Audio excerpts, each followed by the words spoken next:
మేము రైతు పక్షాన్ని సినిమా తీసాం. రైతులను బాధ పెట్టినవాడు యాంటగనిస్ట్. మీరు దాన్ని విలన్ అని ఇంకొక పర్యాయ పదంలో చెప్పినా పర్లేదు. సో ఇక్కడ హీరోలు రైతులు, అర్థమైందా? హీరోలు రైతులు.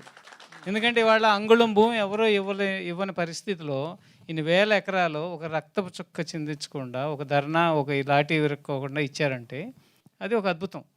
అటువంటి అద్భుతాన్ని దీన్ని గనక ప్రభుత్వాలు ఎవరైనా సరే, నాయకులు ఎవరైనా సరే ఇటువంటి దాన్ని ఎంకరేజ్ చేసినట్టయితే దేశంలో పెద్ద పెద్ద ప్రాజెక్టులు రావటానికి, మెగా ప్రాజెక్టులు రావటానికి దోహదపడేది. చిన్న ఒక నందిగ్రామ్ అనే గ్రామంలో టాటా నానో ప్రాజెక్టు పెడతానికి వాళ్ళు ఎంత యుద్ధం చేశారు? ఒక ప్రభుత్వమే, తరతరాలుగా ఉన్న ఒక ప్రభుత్వమే కూలిపోయింది.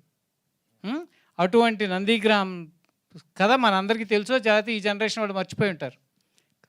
వెస్ట్ బెంగాల్లో జరిగినటువంటి ఒక పోరాటం. ఎందుకు? రైతుకిను భూమికి ఉన్న అనుబంధం. నా భూమి నేను ఎందుకు ఇవ్వాలి? మీరు అభివృద్ధి చెందండి, ఇంకోటి అనండి, మాకు అనవసరం, నా భూమి నాది, నా భూమిని నేను వదులుకోను అనుకునే మనస్తత్వం ఉన్న రైతులు. వాళ్ళు కాదు, నాకు కాదు, మనకి అని ఉద్దేశంతో వాళ్ళు భూములు ఇచ్చారు.